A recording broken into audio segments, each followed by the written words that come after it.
Bonjour à tous et bienvenue à la première émission de la Radio Molière. Aujourd'hui, on a avec nous Mario qui nous a préparé les Flash Info, Vianney avec la chronique sportive, Claudia avec une rubrique culturelle très intéressante, qui sera suivie par Jaime qui nous a préparé une interview très nostalgique et on finira avec les micro-trottoirs préparés par Lila. De façon extraordinaire, nous recevrons aussi Monsieur Debert qui a accepté de faire une interview.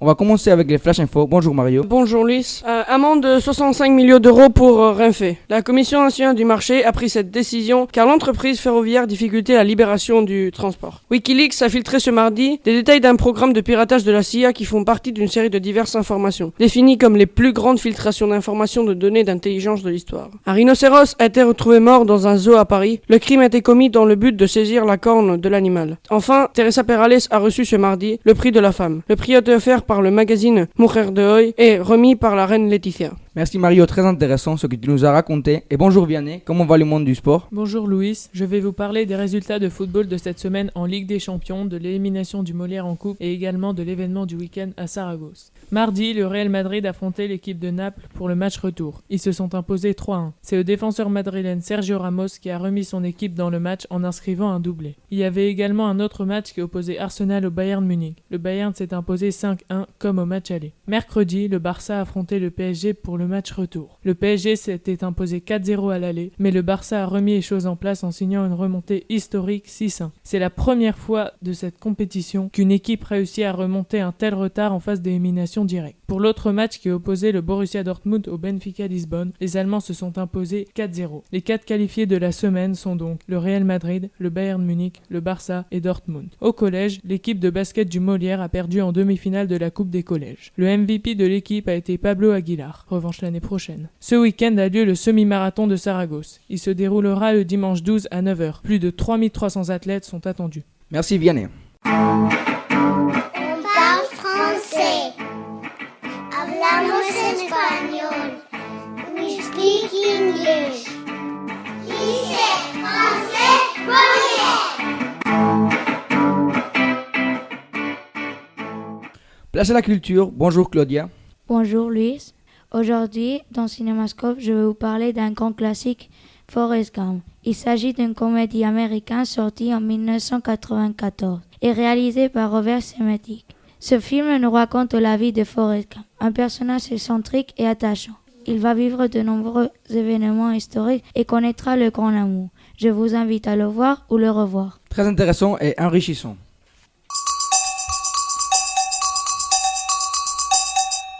Que diriez-vous d'une interview? Jaime a interviewé Maria José Sandra, ancienne élève du lycée, dans le but de parler sur l'évolution du Molière. Bonjour Luis. Au début des années 70, le lycée Molière ouvre ses portes dans une villa hors de Saragosse. Aujourd'hui, installé en centre-ville, 30 ans après, j'interviewe Maria José et Sandra, anciens élèves, actuellement secrétaires de direction. Bonjour Maria José. Bonjour. Bonjour Sandra. Bonjour.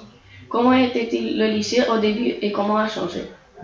Et quand j'étais élève, c'était vraiment un petit collège, on n'était que 8 en classe, c'était vraiment une famille.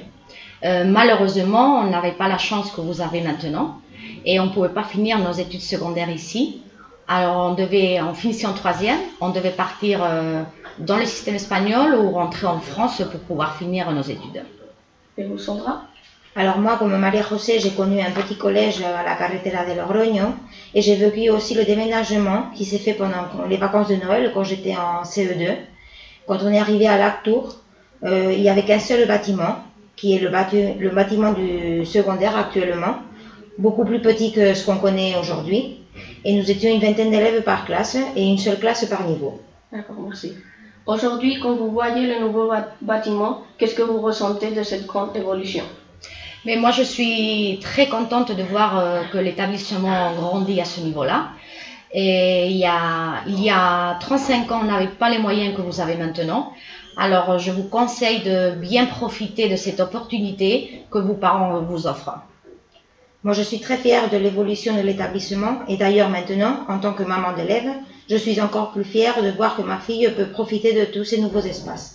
D'accord, merci beaucoup Sandra et Maria José. À toi, merci beaucoup. Merci à vous de nous rappeler ce qu'était l'école. On parle français. Hablamos español. We speak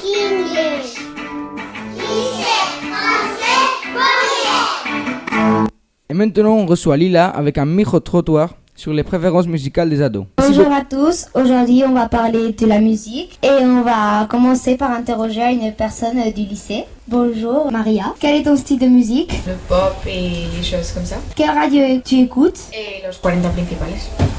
Quel chanteur ou groupe tu écoutes en ce moment? J'écoute beaucoup Bruno Mars, par exemple. Si tu étais un chanteur ou une chanteuse, tu serais qui? J'aimerais être Rihanna. Est-ce que tu aimes la musique classique? Non, pas trop. Est-ce que tu joues un ou des instruments de musique? Je jouais la guitare et le piano, mais je joue plus aucun instrument. D'accord, merci beaucoup. Maintenant, un autre du lycée. Bonjour Michel. Bonjour. Quel est ton style de musique? C'est un peu pareil comme Maria, du pop et tout ça. Quelle radio tu écoutes? Hit FM. Quel chanteur ou groupe tu écoutes en ce moment? Là, j'écoute Justin Bieber et Little Mix, et voilà. Si tu étais un chanteur ou une chanteuse, tu serais qui? Selena Gomez. Est-ce que tu aimes la musique classique? Non, pas trop. Est-ce que tu joues un ou des instruments de musique? Non. D'accord, merci beaucoup. Maintenant, on va interroger une du collège. Bonjour Sarah. Bonjour. Quel est ton style de musique? Le pop aussi. Quelle radio tu écoutes? Hit FM.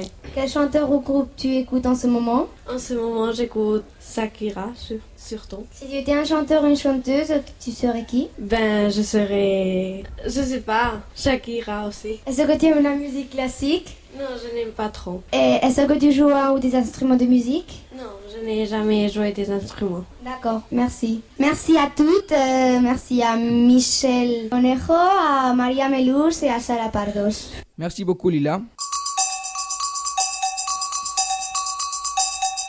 Je suis avec monsieur Jean-Christophe Debert, qui est depuis 2009 directeur général de la mission LEC française. Il est venu pour une conférence stratégique annuelle. Il va passer 2 jours à Saragosse et il a accepté de faire une interview pour la radio Molière. Bonjour monsieur Debert. Bonjour. Premièrement, pourquoi avez-vous choisi la ville de Saragosse pour cette conférence? Comme vous l'avez dit, chaque année, nous organisons ce que nous appelons des conférences stratégiques autour des établissements de la péninsule, des établissements d'enseignement français. Tantôt nous le faisons depuis Paris en visioconférence, tantôt nous le faisons sur place. Donc cette année, nous venons avec toute l'équipe du siège de la mission laïque française à Paris à Saragosse. Et puis il y a une autre raison, au-delà de la rencontre avec l'équipe de direction, avec les professeurs, c'est l'inauguration de toute l'extension de ce lycée que nous ferons tout à l'heure, ce soir. Le lycée Molière, n'est-ce pas, a fait peau neuve. Oui. En parlant de la MLF, ou la mission laïque française, dans quel but a-t-elle été créée?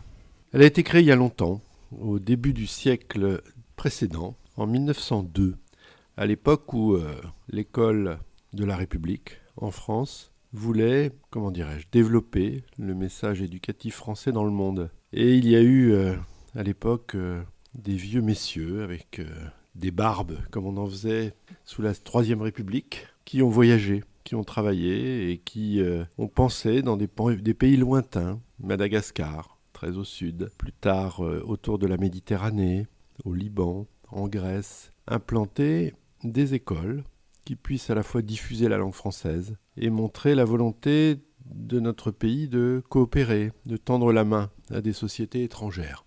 Et puis le dernier point, c'était aussi de développer un message humaniste autour de l'école. À quoi sert l'école? Bien sûr, former les jeunes, mais aussi forger l'avenir. Diffuser un message de paix par la culture, par l'échange des langues et par la curiosité des uns et des autres. C'est ça la mission laïque française. Très intéressant, je suis complètement d'accord. Et nous, en tant qu'élèves, quels sont les avantages d'appartenir à la mission laïque française? En quelle classe êtes-vous? Dans la 3e. 3e. Vous allez entamer la dernière partie de votre parcours scolaire, n'est-ce pas? Oui. Que voulez-vous faire plus tard? Je suis un peu indécis. Mais je crois que peut-être quelque chose d'économique dans cette branche. Donc vous êtes indécis. Oui. Mais déjà vous savez que vous voulez travailler dans l'économie. L'économie, c'est une des activités qui préside au développement de l'humanité.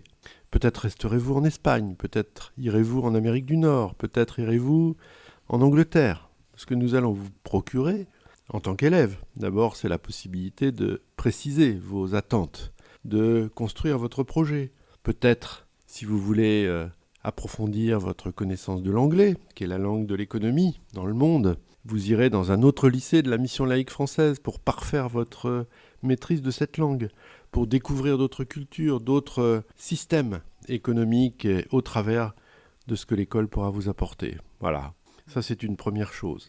Et puis je suis persuadé que vous, comme tous vos collègues, vos amis, vous aurez un immense souvenir du passage, de toute cette partie de votre vie que vous avez passée ici. Vous avez appris, vous vous êtes construit, vous avez, travaillé sur des valeurs humaines qui font que vous serez quelqu'un. C'est tout ça que la mission laïque vous aura donné. Et enfin, quelles sont les valeurs défendues par la mission laïque française ? Justement, des valeurs humaines d'abord. Celles du partage, du respect des cultures, des convictions religieuses des uns et des autres, de l'acceptation, les valeurs de curiosité. Tout homme est un être qui parle, qui échange, qui a une intelligence, une sensibilité. Ce sont tout ça, toutes ces valeurs humaines qu'au travers de votre parcours ici, on essaye de développer, d'affiner. Peut-être n'en avez-vous pas totalement conscience, mais moi je sais en vous voyant là que déjà, tout ça est en train de se faire. Des valeurs essentielles. Exactement. Merci beaucoup, Monsieur Debert. Merci à vous, et puis bravo pour cette radio, Molière, qui a l'air de démarrer, comme on dit en français, sur les chapeaux de roue. Merci à vous tous. Passez bon séjour à Saragosse.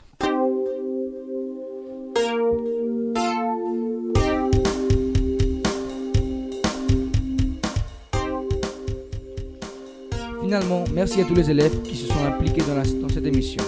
Merci aussi à Edouard d'avoir joué de la guitare pour nous, ainsi qu'aux moyennes sections d'avoir chanté avec Edouard. On se retrouve dans la prochaine émission de la web radio du lycée Molière. À la prochaine.